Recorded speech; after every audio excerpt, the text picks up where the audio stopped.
tending to Callum when he woke in the night and he'd been crying, and it was that Rhys didn't agree with the way in which you were responding to Callum. Yeah. Okay. So there was an argument, things got really loud. Yeah, like we were going at each other. Okay. And the neighbours were able to hear that and the police were called? Yeah. Okay. And I'm wondering where Callum was when this was happening. Well, obviously I picked him up in it to see how it was while he was crying, and then we got into an argument, and so I was holding him. Okay. So when you were pushed and hit by Rhys, you were holding Callum at this time? Well, yeah. Okay. And I'm wondering how Callum reacted to that. Well, I don't know, I guess he might have been like a bit scared and that. I don't know. Okay. So Callum could have been quite scared. He was quite scared by what happened. And was he quiet or? No, he was crying. He was crying. He was crying. He didn't stop crying for a while, actually. So you think he might have been quite scared and frightened about what was happening, and how were you within all this when it happened? Well, at the time I was just really angry. Obviously I haven't had any sleep, and we were getting into this, and I was into that mode, and like obviously I love Callum, yeah, he's my baby, and in that situation I wasn't really, thinking like about how that was going to affect him until you just said it. Like I didn't even think about that.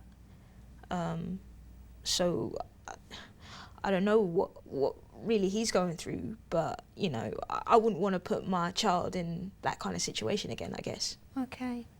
So you picked Callum up, he'd been crying, so you were responding to his needs. Yeah. And during that time, because of the arguments that were going on, Callum was really upset and quite scared. Okay. And things got out of hand with Rhys, and he has had to move out because of what happened. Yeah. Yeah. But like I know that he loves me in that, and like I know that we can make it work. I know we could be together, but I know it's not a good situation for Callum as well. Like I feel kind of torn. So it's really difficult. Yeah. The decisions that you're having to face are really difficult. Well, it's like I got to choose. Okay, because of the things that have happened and because there was violence and arguing, it's really difficult for you to be able to make a choice. That's what it feels like you're having to make. Yeah. Okay. So Rhys is moved out, and you're saying that he's trying to seek some help? Well, that's what the social suggested should happen before he moves back in. Like, I'm having a hard time convincing him to do that, but like, I don't know, we'll see, I guess. I have to talk to him again, but like, I don't know. Well, obviously if he doesn't, then I don't know how I can have him around Callum and that. But at the same time, I like really miss him. Yeah. And I miss him because he's so good with Callum, like, and he helps me out and stuff.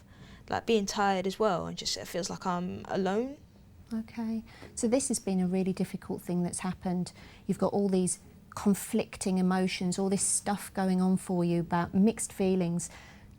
You love Rhys and you want him to be around, and you're tired and exhausted, and he's helpful with Callum. But at the same time, you're worried about what's going to happen for Callum growing up, feeling scared and upset and worried.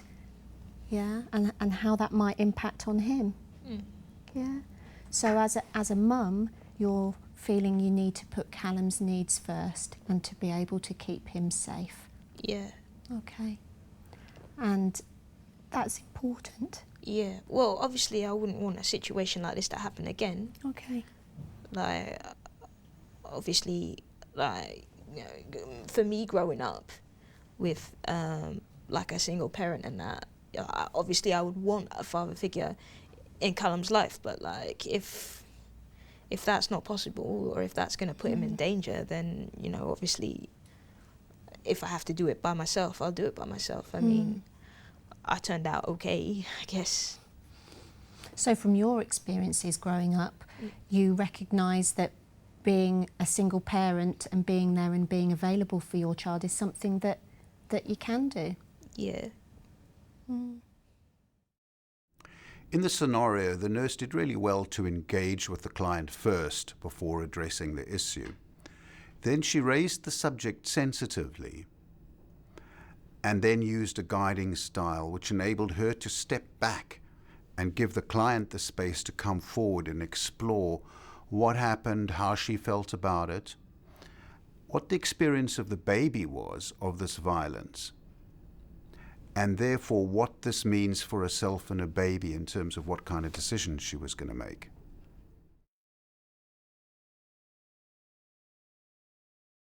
Hi, I'm Kelly. I'm 17. I live with my mum. I've got a 5-month-old daughter called Jade. I'm no longer with the baby's father, Seb, because of constant fighting. We can't even see each other down the road anymore. That's how bad it's gone. It's not good. I hate him. My daughter's on a child protection plan due to arguments with my ex-boyfriend, Seb. The last time I saw my social worker, Sue, we had an argument about me and Seb. I couldn't handle it. I got angry. So I had to leave. I picked up Jade and I left. Today my family nurse Trudy is coming to visit me.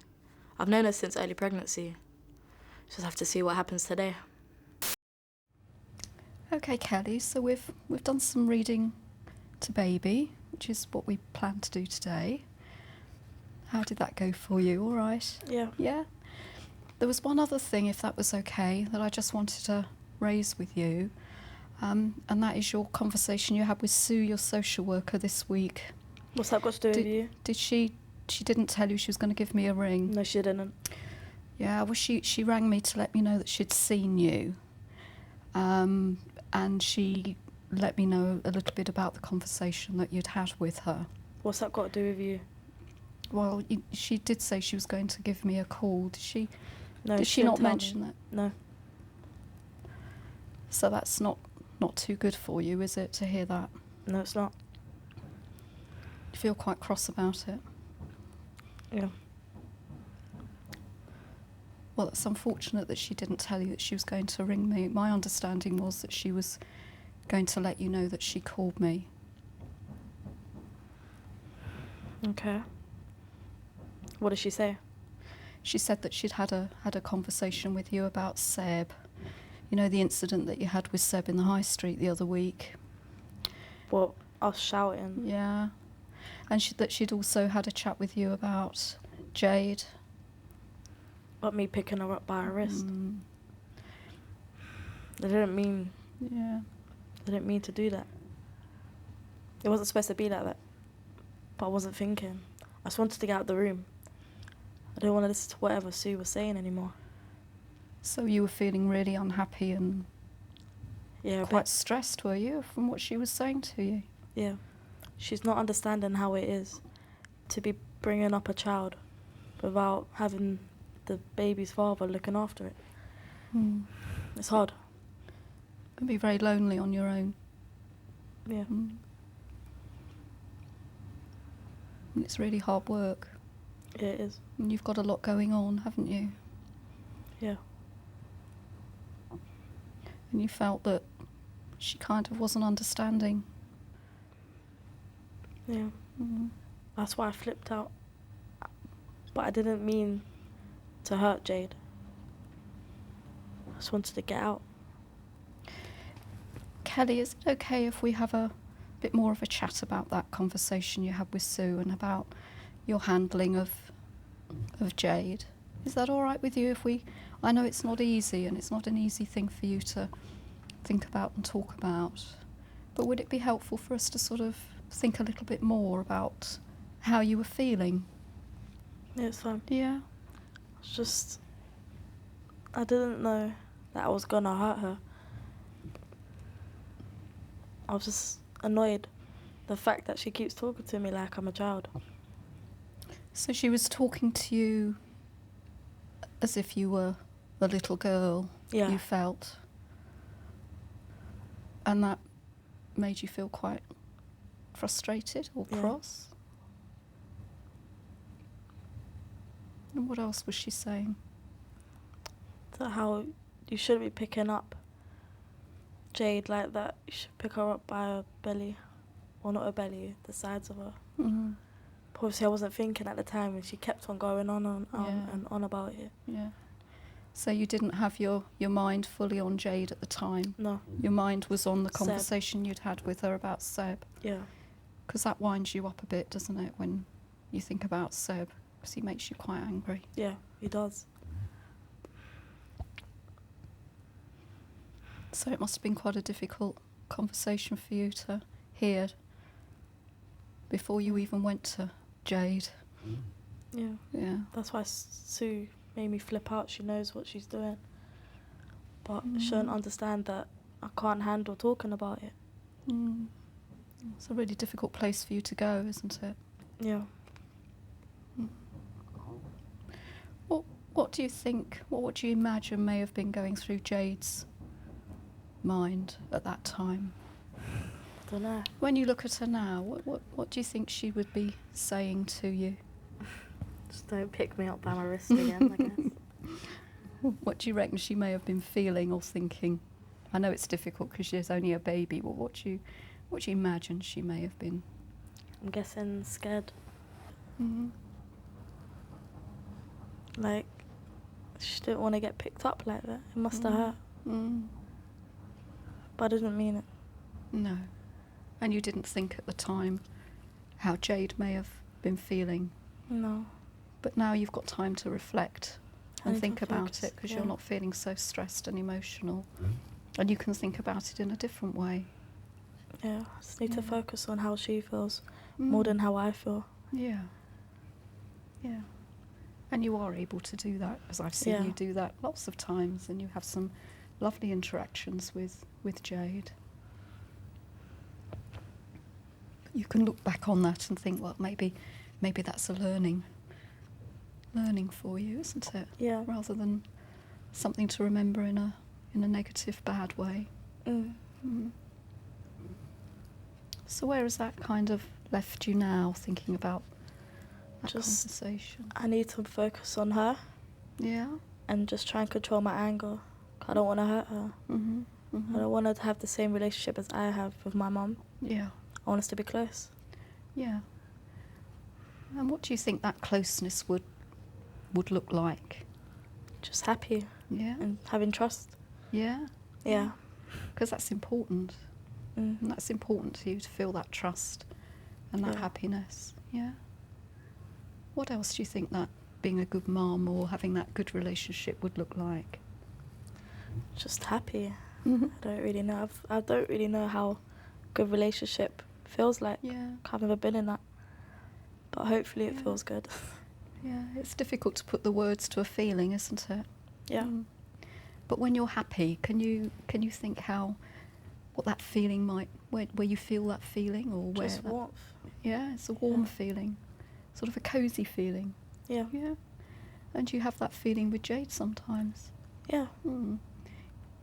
Can you think back at a time when you may have had some of that warm feeling with her? Usually when she starts to sleep. Uh-huh. Yeah. Tell me a bit more about that. That's about it. Yeah. There's nothing more really to say. No. It's not easy talking about feelings, is it? No. Mm. And maybe we can do some more of that next time. I like that. Yeah, would that be helpful? And you'll be able to think about your relationship with Jade and think of all the good happy times that you're having with her and think about doing more of those.